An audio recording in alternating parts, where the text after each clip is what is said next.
Hello అండి అందరికీ ఈ రోజైతే సేమియా పాయసం రెడీ చేద్దామని ఇక్కడ కిస్మిస్ జీడిపప్పు ఇవన్నీ రెడీ చేస్తున్నాను. పాలు కూడా వేడి చేయడం జరుగుతుంది. బయట ఫుల్గా వర్షం పడుతుంది. ఈ వర్షంలో వేడిగా పాయసం చేసుకుని తింటే బాగుంటుందని ఇక్కడ సేమియా పాయసం అనేది రెడీ చేయడం జరుగుతుంది. ఇప్పుడు మనము స్టవ్ మీద పెట్టిన గిన్నెలోకి తగినంత నెయ్యి తీసుకోవాలి. ఈ నెయ్యి ఆవు పాలతో తయారు చేసిన నెయ్యి మనము ఇందులో వాడడం జరుగుతుంది.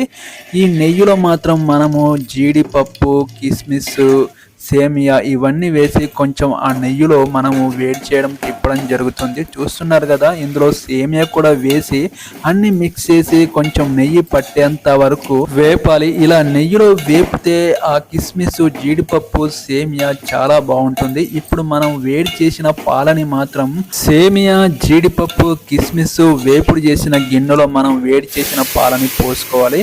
ఇలా పోసుకున్న తర్వాత ముందుగా గరిటతో ఇలా తిప్పుకోవాలి. సేమియా, జీడిపప్పు, కిస్మిస్ ఇలా పాలలో మనము తిప్పుకోవాలి. ఇలా కొంచెం వరకు వేడి చేసిన తర్వాత పూర్తిగా మనము సేమియా పాయసం అయిపోయినట్టే. ఈ వీడియో నచ్చితే ఒక లైక్ చేయండి, నా ఛానల్ని సబ్స్క్రైబ్ చేయండి ప్లీజ్. ఓకేనండి, బాయ్.